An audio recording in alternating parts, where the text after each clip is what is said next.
قبل اي كلام نذكر الله ونصلي على النبي. ويا ريت يا صاحبي لو بتخاف من الكلاب اهرب من هنا بسرعة. بيبدأ الفيلم مع جين وجوزها لوك وهما بيوصلوا لجزيرة منعزلة، وبنشوف جين وهي بتنزل من المركب وبتسبق جوزها وبتدخل الغابة لوحدها، وهي ماشية في وسط الأشجار بتتفاجئ بمختبر قديم، وأول ما بتوصل قدامه بتفضل تنادي على أي حد لكن مفيش حد بيرد عليها، وساعتها بتحس بالخوف وبتحاول ترجع لجوزها، وهي ماشية بتسمع أصوات مرعبة فبتبص حواليها وبتفضل تنادي على لوك، لكن الأصوات بدأت تزيد من حواليها وهي بتكون مش شايفة أي حاجة قدامها، فبتقرر تهرب من المكان ده بسرعة، وهي بتجري بيطلع عليها كلب سعران وبيجري وراها، وأول ما بتقف بيهجم عليها الكلب وبيشدها، وساعتها بيسمع لوك صوت مراته وهي بتصرخ في قلب الغابة، وبيفضل الكلب يسحبها ويعض فيها لغاية لما خلص عليها. وبعدها بنشوف طيارة داخلة على الجزيرة فيها 3 شباب وبنتين، وبنعرف ان هما طالعين يقضوا وقت لطيف على نفس الجزيرة، وبيكون عم جون عنده بيت هناك وهم رايحين يقعدوا فيه، وبنشوف الطيارة وبتهبط عند الممر، وأول ما بينزلوا منها بيلاقوا الطبيعة الجميلة قدامهم، وبيفضلوا ماشيين لغاية لما بيوصلوا للبيت اللي هيقعدوا فيه، وبيعرفهم جون ان محدش دخل البيت ده من حوالي 30 سنة، وبدأوا يحتفلوا ويرقصوا ويغنوا وبيكونوا في غاية السعادة، وبنشوف كل واحد وهو بيعمل الحاجة اللي بيحبها، وفجأة بيسمعوا خروشة فبيلاقوا كلب صغير جاي ناحيتهم، فبتاخدوا سارة معاها وبتدخله جوه البيت، وبالليل هم قاعدين بيروح مايكل يجيب ازازة من التلاجة، فبيشوف الكلب الصغير وبيبصله بصات غريبة، وساعتها بيخاف منه وبيروح يقعد مع اصحابه، وبيقول لهم الكلب اللي جوه ده نظراته مريبة ومش كلب عادي، وبعدها بيشوف الكلب وبيلاقوه خرج بره البيت، فبيطلعوا جون وسارة يدوروا عليه بالكشافات، وهما ماشيين بيلاقوه، بتحاول سارة تقرب منه علشان تاخده، وفجأة بيهجم عليهم كلب ضخم وبيوقعهم على الأرض وبيعض سارة من رجليها، وفضلت تصرخ والكلب مش راضي يسيبها لغاية لما جه جون وأنقذها، وبتبص سارة للكلب والكلب كمان بيبص لها كأنه بيوصل لها رسالة إنه مش هيسيبها، وبيشيلها جون وبيدخلها البيت، وبدأ ألبرت ينضف لها الجرح وهي بتتألم، وبيحاول يطمنها وبيقول لها إن العضة سطحية وملهاش أي مضاعفات، وبالكتير خلص 24 ساعة وهتكون كويسة، فبتطمن سارة إن مش هيحصل لها حاجة، وبنشوف ألبرت وبيقول لحبيبته روما إن عمه كان عنده مختبر على الجزيرة وكانوا بيعملوا تجربة على كلب وبتفشل التجربة، فبينسعر الكلب وبيعض باقي الكلاب، وساعتها عمه بيقتلهم وبيقفل المختبر، وبيقول له روما أنا شاكك في الكلب اللي عض سارة، وفي نفس الوقت جون بيكون بيشرب ميه من التلاجة، وسارة بتكون واقفة عند الشباك فبتقرب منه، بس معاملتها ليه بتتغير بطريقة عدوانية، فبيسيبها وبيمشي وهو مش عارف في ايه، وتاني يوم الصبح بيكونوا قاعدين بيفطروا مع بعض، وبنلاحظ ان سارة بتاكل بشراسة، وبيكون فاضل اخر قطعة اكل وبتاخدها قبل مايكل، وبنعرف ان هي اتعدت من الكلب اللي عضها في رجليها،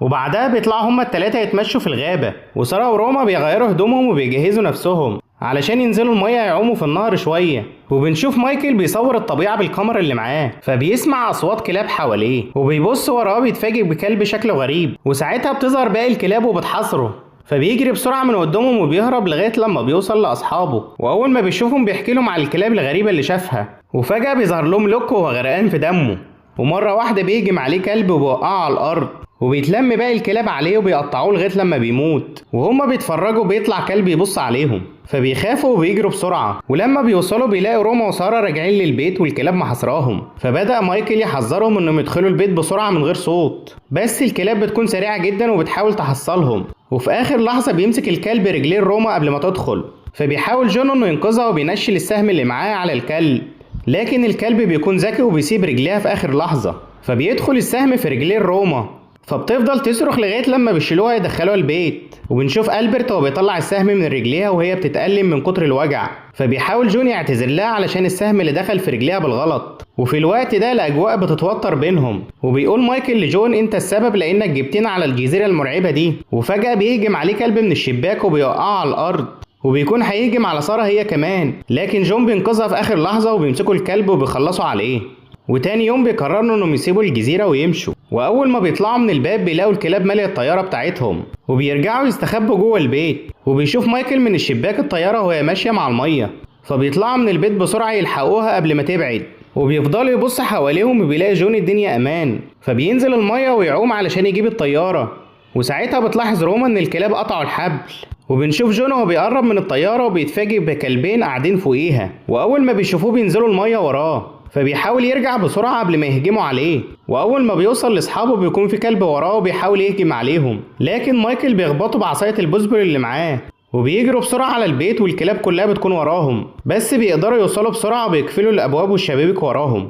وبيحاول مايكل يتصل بالنجدة لكن مش بيلاقي إشارة، وساعتها بيعرفهم جون على المستودع اللي فيه العربية بتاعت عمه، وعلشان نوصل له مفيش قدامنا غير كابل الكهرباء. فبيطلع ألبرت ياخد البقرة من قدام البيت وبيروح على السطح وبيركبها على كابل الكهرباء. فبتقول له روما انا اللي هروح علشان انا اخف واحده فيكم واجيب العربيه. وبنشوف مايكل هو بيزيت البقره علشان تسهل حركتها، وبدات روما تربط نفسها في البقره والكلاب بتكون شايفاهم، فبيزقها مايكل لكن روما بتقف في نص المسافه، وبتكون الكلاب مستنينها تقع علشان ياكلوها، بس روما بتكون شجاعه وبتقدر تتسلق على الكابل. واخيرا بتوصل لسطح المستودع وبتكسر ازاز الشباك وبتعدي منه وبتوصل للعربيه وبتدخل جواه، وفضلت تحاول تشغلها لكن مفيش فايدة ومش بتدور العربية. وفجأة بيهجموا عليها الكلاب وبيحاصروها، فبتخاف روما وبتفتح سقف العربية وبتطلع منه وبتتسلق على الخشبة اللي في السقف، وبتقدر ان هي توصل للسطح. فبيطمنوا عليها اصحابها لما بيشوفوها، وبنشوف جون وهو بيربط السهم بخيط رفيع وبيرميهولها، فبتسحب روما الحبل بسرعة.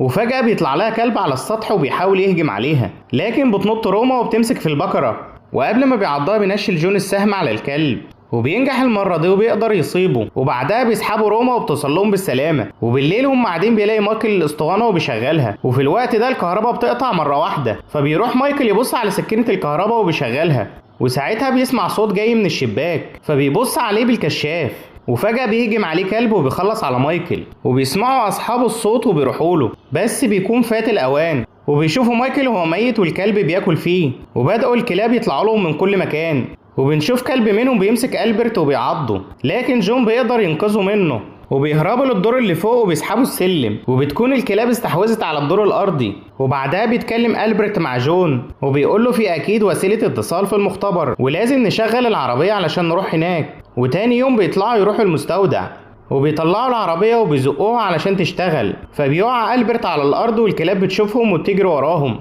بس بيقدر يوصل للعربية وبينط فوقيها، وبيديله جون السهم علشان يتعامل، لكن بيفقد توازنه وبيقع من ايده. وبعدها بيقدر انه يدخل جوه العربية وبتكون الكلاب حواليهم، وفي آخر لحظة بيحاول جون يوقف العربية قبل ما تنزل من فوق الجبل، وفي الوقت ده بتشتغل العربية فبتخاف الكلاب من صوتها. وهم في الطريق بيهجم على ألبرت كلب من الشباك وكان هيعضه، لكن جون أنقذه تاني وزنق الكلب في العمود اللي قدامه. وأخيرا بيوصلوا للبيت علشان ياخدوا روما وسارة، وأول ما روما بتشوفهم بتقول لجون إن سارة تعبانة ومش قادرة تنزل من فوق، فبيطلع لها بسرعة وبيحاول يفوقها علشان يقدر ياخدها معاه. وفجأة بيظهر لهم كلب ضخم، فبتقول سارة لجون نط انت من الشباك وانا هتعامل معاه، وساعتها الكلب بيهجم عليهم وبيقع جون من الشباك على الارض، وسارة بتحاول مع الكلب ومن قوته بيقعوا هما الاتنين من الشباك وبينزلوا على خشبة وبيموتوا موتة صعبة. فبينصدموا اصحابها لما بيشوفوها بالمنظر ده والكلاب بتاكل فيها، لكن بيسيبوها بيركبوا العربية وبيمشوا لغاية لما بيوصلوا للمختبر،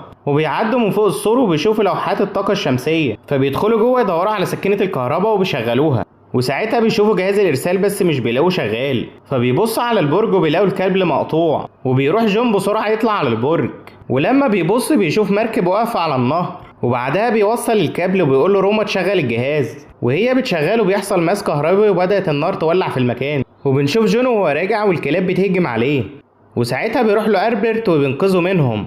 وبعدها بنلاحظ ان النار بدات تزيد في المختبر، وبتكون روما واقفه والكلاب محوطاها، فبتقرر ان هي تنتقم منهم وبتفتح الباب عليهم علشان يدخلوا، وساعتها النار بتخلص على جزء كبير منهم. وفي نفس الوقت بنشوف جون وألبرت وباقي الكلاب محاصراهم وبيكونوا خلاص فقدوا الامل انهم يعيشوا، لكن بتوصل المنقذة روما في اخر لحظة بالعربية وبتاخدهم معاها، وبدأت تسوق بأقصى سرعتها علشان ينطوا بالعربية في النهر ويبعدوا عن الكلاب، وبيحاولوا يطلعوا من العربية وبيقدروا انهم يركبوا المركب، واخيرا بيبعدوا عن الجزيرة الملعونة بالكلاب اللي فيها. فبيحاول جون يدور على اكل وبيفتح باب المركب، فبيطلع له الوحش اللي كان مستنيهم. وهنا بيخلص فيلمنا، يا رب يعجبكم.